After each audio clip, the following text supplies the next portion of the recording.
கன்னி மூலையில போர்டிகோ வச்சு அதுக்கு மேல பெட்ரூம் வச்சுக்கலாமா?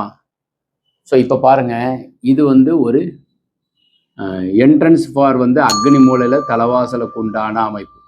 இது போர்டிகோவுக்கு உண்டான ப்ரொவிஷன் கொடுக்குறா.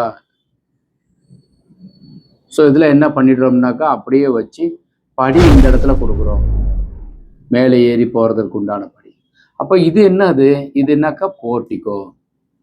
ஸோ இது போர்டிகோ. அப்போ தென்மேற்கு கன்னி மூலை போர்டிகோ வைக்கிறோம், சவுத் ஈஸ்ட் அக்னி மூலை என்ட்ரன்ஸ் வைக்கிறோம். அப்போ இது தப்பு தானா? தப்பு. இப்போ பாருங்க, இதுக்கு உள்ள போயிடுறோம். எப்படின்னாக்கா இது ஹால் கொடுக்குறோம், தலைவாசல். இந்த இடத்துல மெயின் டோர் கொடுக்குறோம். இந்த மெயின் டோர்ல இருந்து இப்படியே நீங்க நடந்து வர்றீங்க, ஒரு 7 படி ஏறி வந்தீங்கன்னா இதுல நீங்க என்ட்ரன்ஸ் ஆஃப் த டோர் கொடுக்குறீங்க. அப்ப இது என்ன பண்ணிடுறோம்னா, இதை ஒரு டாய்லெட் கொடுத்து இதை பெட்ரூம் ஆக்கிடுறோம்.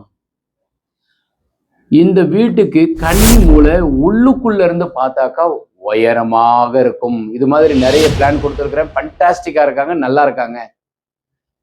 வீட்டுக்குள்ள இருந்து பார்த்தீங்கன்னாக்கா கன்னி மூலை ஒரு 7 படி ஏறி போய் மீடியம் டெக் மாடல் ஹவுஸ்.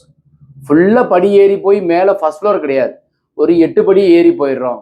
இன்னொரு 8 படி ஏறினாக்கா 16-20 படி மேலே ஏறினா ஃபர்ஸ்ட் ஃப்ளோர். இது ஒரு 8 படி ஏறி போயிட்டு பெட்ரூம். அப்போ தலைவாசலுக்கு உள்ள போய் 8 படி ஏறி கன்னி மூலையில பெட்ரூம் கொடுக்கறது சிறப்பு. இது நிறைய வீடுகள் பண்ணியிருக்கிறாங்க, மதுரையில் அடியை நிறைய பண்ணி கொடுத்துருக்குறாங்க, ரொம்ப சிறப்பாக இருக்கும். ஸோ இதில் நீங்கள் புது வண்டி BMW ஆடி உள்ளுக்குள்ளே வச்சுக்கலாம், கீழே டியூஷன் எடுக்கலாம், ஏதோ ஒரு ஃபங்க்ஷன் நடக்கும்போது இங்கே உட்கார வச்சுக்கலாம். ஒரு நல்லது கெட்டது இந்த இடத்த பயன்படுத்த முடியும். இது டவுனுக்குள்ளே இருக்கிறதுக்கு உண்டான அமைப்பில் சொல்கிறேன்.